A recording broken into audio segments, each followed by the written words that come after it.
Hello friends, आप देख रहे हैं जी के बाज़ार। तो फ्रेंड्स, आज हमारा वैदिक सभ्यता का दूसरा वीडियो है। इसमें हम 30+ क्वेश्चन कवर करेंगे। तो चलिए फ्रेंड, शुरू करते हैं। तो फ्रेंड्स, अगर आप हमारे चैनल पे नए आए हैं तो चैनल को सब्सक्राइब कीजिए। तो चलिए फ्रेंड्स, शुरू करते हैं। क्वेश्चन नंबर 1 है, वैदिक युग में लोकप्रिय प्रसिद्ध शासन प्रणाली थी। यह बताना है कि वैदिक युग में जो प्रसिद्ध शासन प्रणाली थी वो कौन सी थी। निरंकुश, प्रजातंत्र, गणतंत्र और वंशानुगत राजतंत्र। तो उसका राइट आंसर होगा गणतंत्र। वैदिक युग में भी गणतंत्र शासन प्रणाली थी। नेक्स्ट क्वेश्चन लेंगे। निम्नलिखित में कौन भारतीय दर्शन की आरंभिक विचारधारा है। आरंभिक विचारधारा है भारतीय दर्शन की कौन सी। सांख्य, वैशेषिक, मीमांसा, योग। तो इसका राइट आंसर होगा सांख्य। सांख्य जो है वो भारतीय दर्शन की आरंभिक विचारधारा है। तो नेक्स्ट लेते हैं। सांख्य, योग, न्याय, वैशेषिक, मीमांसा एवं वेदांत, ये छह मित्र, इन्हें छह मित्र कहा गया है।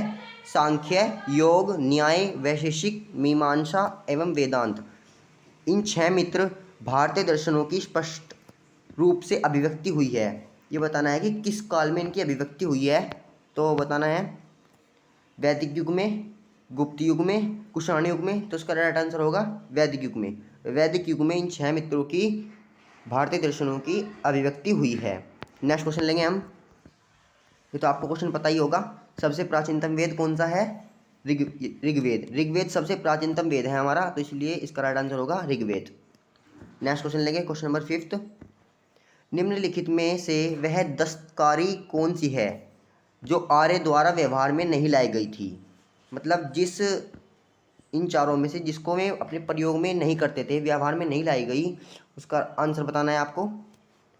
मृदभांड, आभूषण, बढ़ईगिरी और लोहारगिरी। मतलब लोहारगिरी जो लोहे का काम करता है, बढ़ईगिरी जो लकड़ी वगैरह का काम करता है, आभूषण आभूषण आप जानते ही हैं। तो उसका राइट आंसर होगा मृदभांड। मृदभांड, सॉरी फ्रेंड्स, इसका राइट आंसर होगा लोहार। लोहार में लोहारगिरी अपने व्यवहार में नहीं लाई उन्होंने। Question number 6। किस वेद में जादुई माया और वशीकरण का वर्णन है। ये तो आप जानते ही होंगे, बहुत इंपॉर्टेंट क्वेश्चन है। इंपॉर्टेंट क्वेश्चन है ये। जादू टोना वशीकरण किस वेद में है। हमारा अथर्ववेद में। तो इसका राइट आंसर होगा अथर्ववेद। चलिए फ्रेंड्स, नेक्स्ट क्वेश्चन लेंगे। आर्य शब्द इंगित करता है। ये बताना है कि आर्य शब्द जो इंगित करता है वो किसे करता है। नर जाति समूह, यायावरी जन को, भाषा समूह को और श्रेष्ठ वंश को। तो इसका राइट आंसर होगा डी, श्रेष्ठ वंश को। आर्य शब्द श्रेष्ठ वंश को इंगित करता है। नेक्स्ट क्वेश्चन लेंगे। इंपॉर्टेंट क्वेश्चन है, इंपॉर्टेंट क्वेश्चन है पेपर की दृष्टि से बहुत ज़्यादा। ऋग्वेद में कुल कितने मंडल हैं। तो इसका राइट आंसर होगा 10। ऋग्वेद में टोटल 10 मंडल हैं। तो इसका राइट आंसर होगा 10। कौन सा वेद अंशतः गद्य रूप में भी रचित है।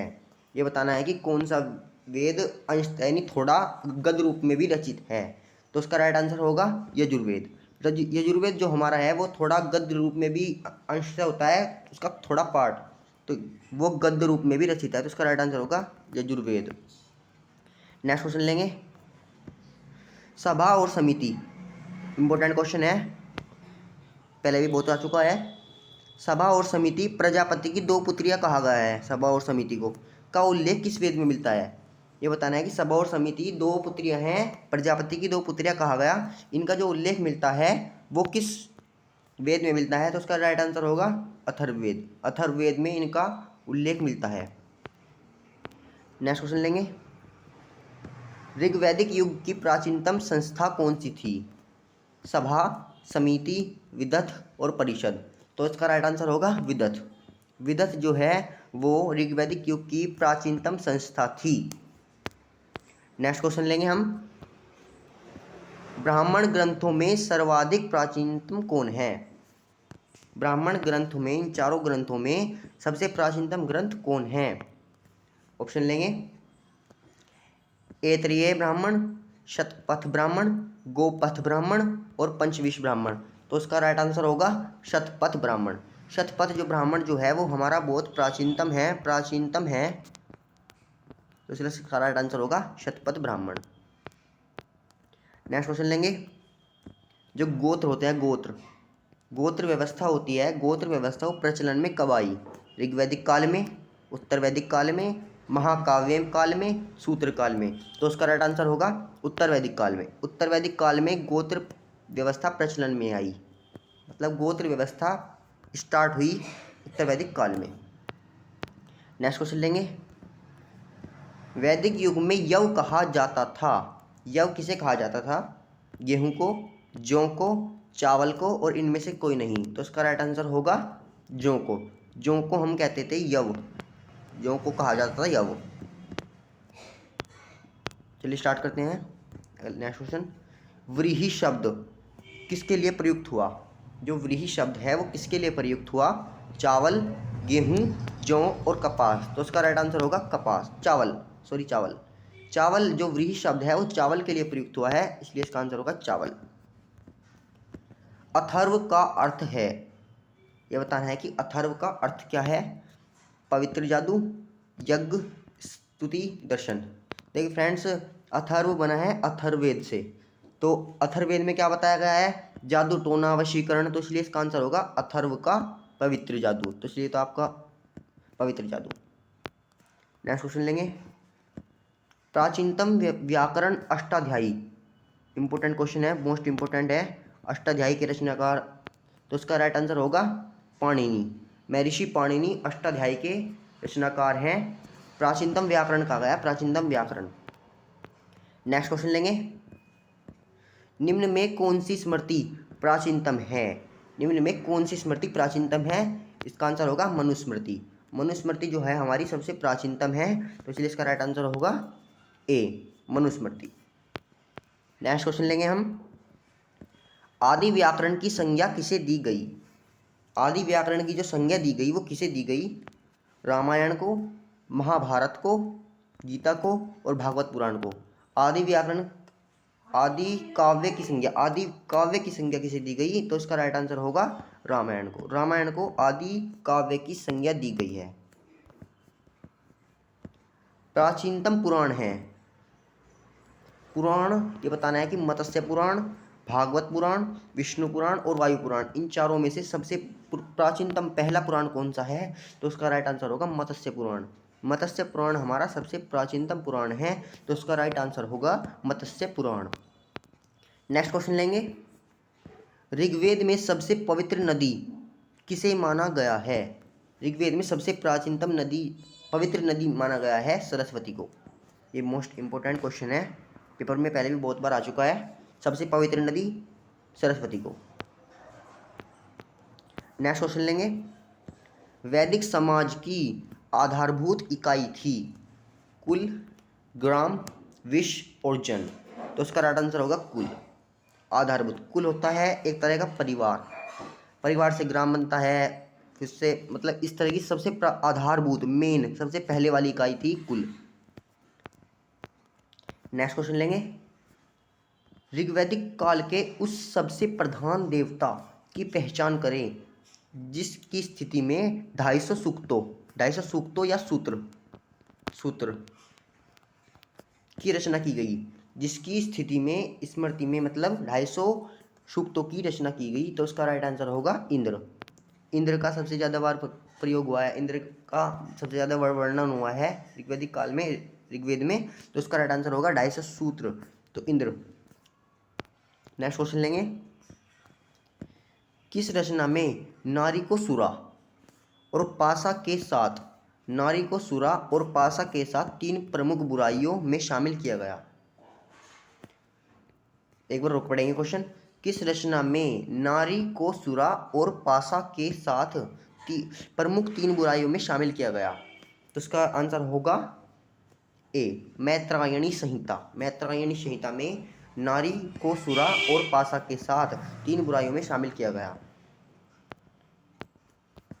नेक्स्ट क्वेश्चन लेंगे।